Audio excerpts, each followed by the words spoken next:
Hello everyone, welcome to this edition of Turpentine Diaries. When the current apocalypse started about a year ago, I curtailed my weekly visits to art museums, and I've missed it. The Cleveland Museum of Art is the one closest to me, but I also visit the Cincinnati Museum, the one in Dayton, and less frequently Chicago and New York. In this episode, I want to talk about one of my favorite paintings at the Cleveland Museum. The painting is by David Teniers and is called Landscape with Peasants Dancing. David Teniers is probably the greatest artist that you've never heard of. When you frequently visit a museum, some artists' reputations fall. For example, Sargent, his work doesn't reward frequent viewings, while others rise, such as Teniers. Some reputations go up and then they go down, like Pissarro. David Teniers was a Flemish artist whose life straddled the 17th century. The 17th century was a golden age for art, especially in the Netherlands. Encompassed Rubens, Teniers, and Rembrandt, and a host of other artists, great artists. And this statue of Teniers in his native Antwerp attests that even in a galaxy of really outstanding artists, Teniers found his way and belonged there. As an aside, I noticed that Teniers bears a remarkable resemblance to his contemporary, the French artist Poussin. Teniers is on the left, Poussin's on the right. Teniers was Flemish art royalty. His father was the established master artist David Teniers the Elder, and when he was young, he studied with his father. Here's one of his father's paintings called Venus Visiting Vulcan's Forge. Teniers married into one of the legendary art families in the Netherlands when he married the daughter of Jan Bruegel. Bruegel, like Teniers, had a famous artist for a father. In Bruegel's case, his father is the legendary Peter Bruegel. The wedding was attended by Peter Paul Rubens, who became the bride's guardian upon the death of her father. Here's a painting by Jan Bruegel called Village, Kermis, and Shell with Self-Portrait. The gentleman in the black at the lower part of the painting is the artist. For those of you who may have forgotten your art history, here's a painting by Peter Bruegel called Blind Leading the Blind. Bruegel is in my pantheon of great artists. I don't put many artists there, but he certainly deserves to be there, and he has been for a long time. He's just a great artist, and I could pull many examples from his oeuvre to show, but I think this is enough. Here's a painting by Rubens titled Jan Bruegel's Family. Presumably the young girl, the lower left, later becomes Teniers' bride. So Miss Bruegel has quite a pedigree. Her father's an artist. Her grandfather is the great Peter Bruegel. Her guardian is Peter Paul Rubens, and later Rubens' wife will be the godmother of the Teniers' daughter. During the 18th century, the time we're talking about, the Netherlands were still a possession of Spain. For most people, success meant recognition by the crown, the Spanish crown. Teniers' father had traveled to Spain to work on commissions, and Teniers the younger became the court painter and the curator of the collection for the Archduke Leopold Wilhelm, which was a very prestigious position and lucrative as well. Here's a painting of the Archduke Leopold's gallery. Paintings of galleries or collections like this were quite popular then, and as they are still. While curator of the Archduke's collection, Teniers coordinated the publication of the first ever illustrated catalog of old master paintings called the Theodore Painting. Here's one of those illustrations. It's a painting by Theodore Kessel titled Anointing of Christ in Bethany. Teniers is always described as a genre painter. What is a genre painter? I would define it as a painter who works in a recognized style or area similar to the painting of the gallery I showed earlier. So the main takeaway is that it's a type of painting for a recognized audience. The Netherlands during this period was chock-a-block with the genre painters. Apparently all of them found quick buyers for their products. The Dutch and the Flemish were voracious consumers of paintings about themselves. One popular genre painter that influenced Teniers and worked in some of the same areas was Adrian Brouwer. I also like Brouwer quite a bit, and here's a painting by Brouwer called Youth Making a Face.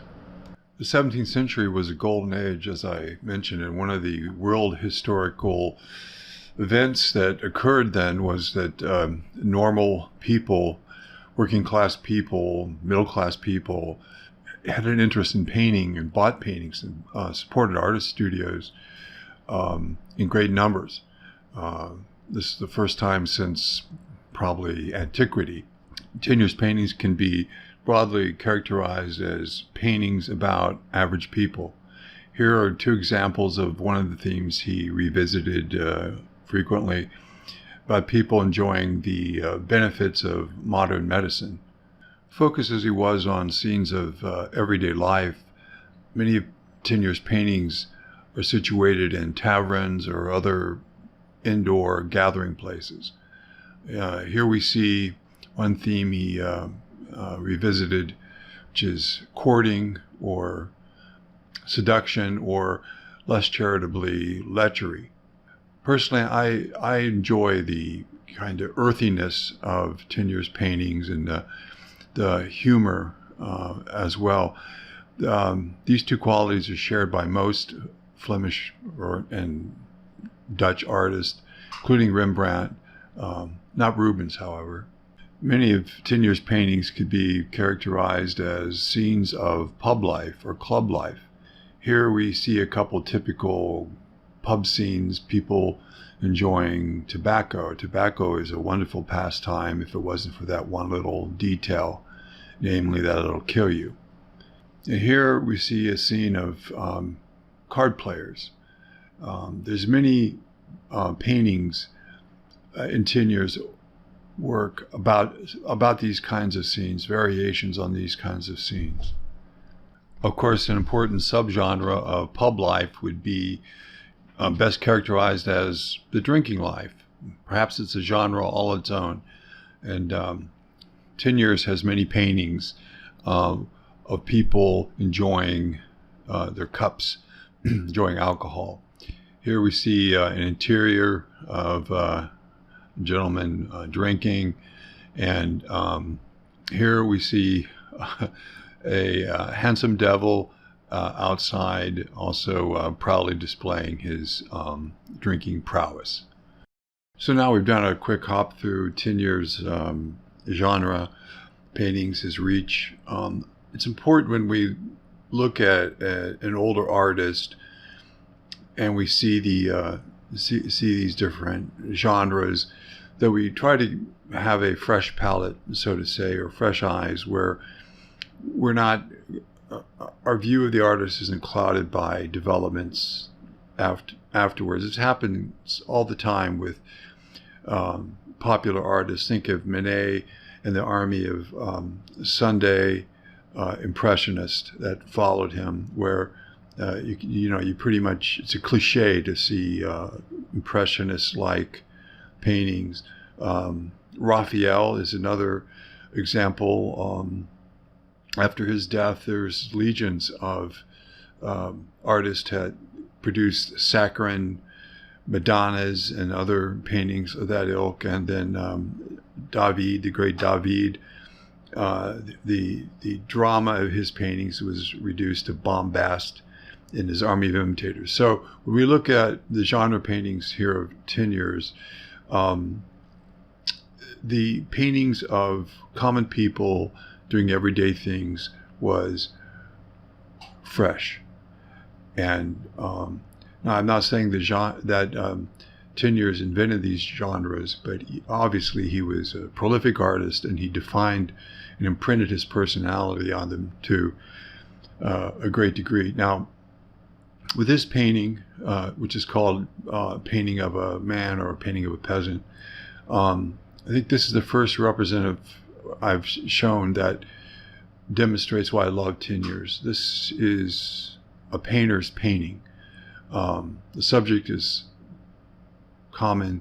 The presentation is simple, dead simple, but the manner of painting is exquisite. It's very efficient, very masterfully. There's no wasted energy. Things are stated quickly, decisively, and once it's stated, the artist moves on. And I'm sure it was a quick sketch or painting done relatively quickly, but it just shows a really masterful hand. It's paintings like this that artists look at and go, yeah, this guy had it, this guy's good. Perhaps half the paintings in Teniers Auvers are about village life.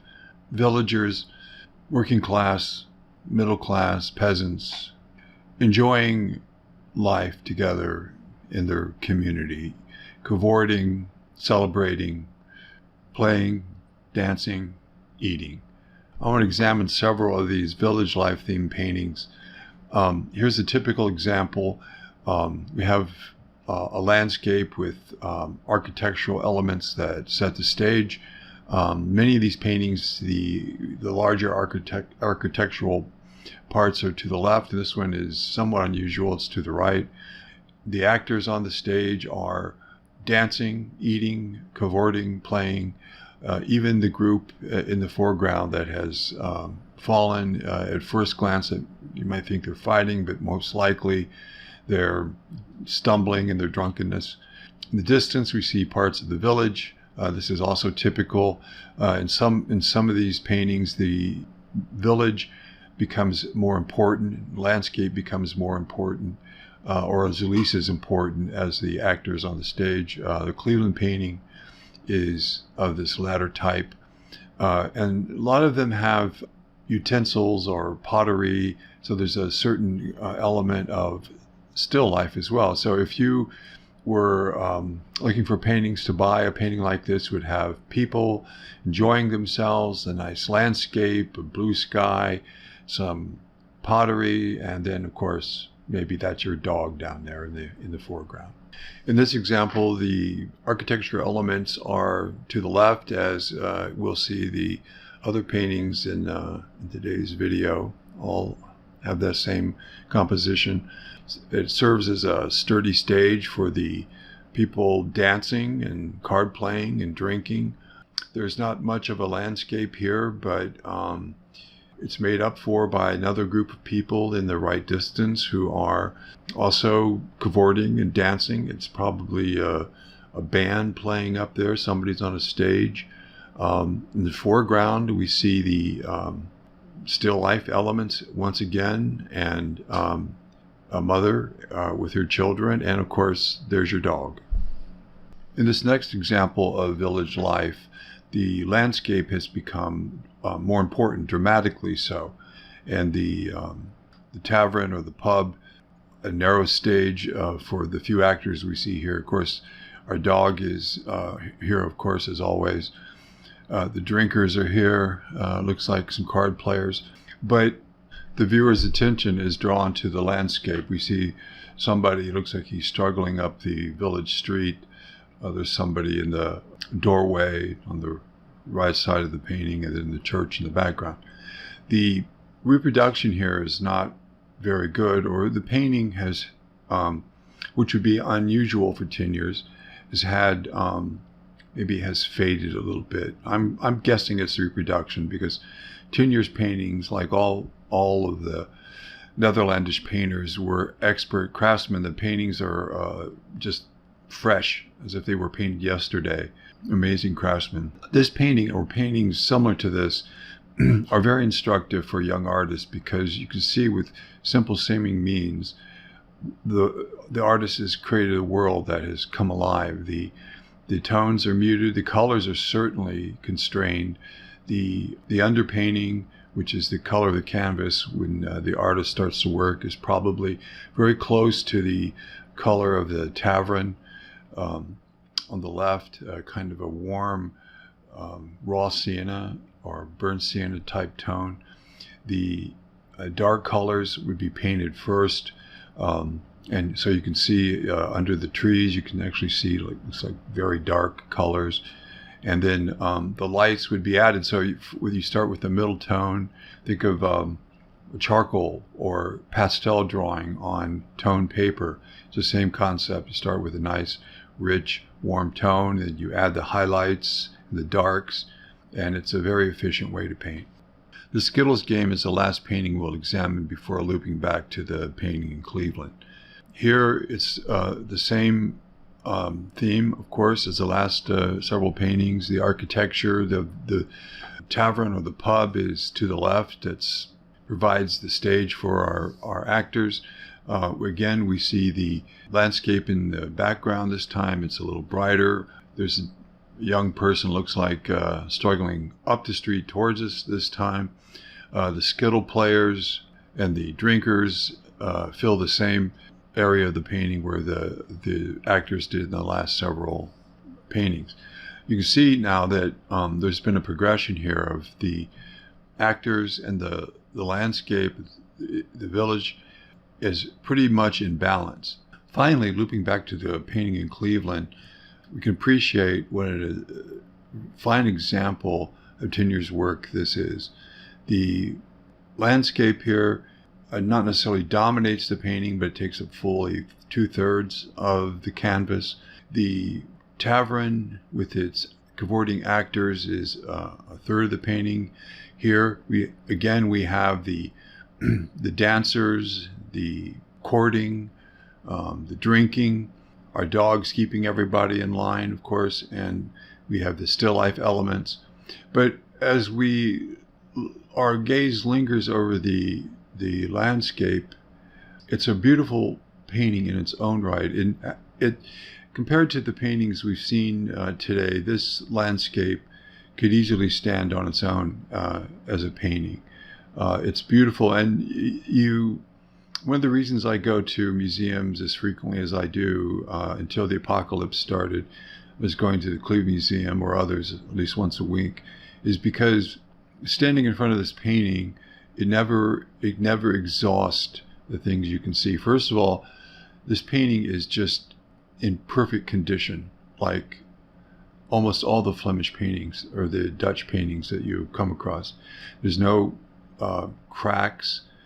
It's just fresh. So these artists really knew their craft. So having that command of the craft, details like the rocks and the stream are just beautifully painted. The turreted building, the primary building in the background, again, is beautifully painted. And the small figures, the villagers in the background, all of it is just a feast for the eyes.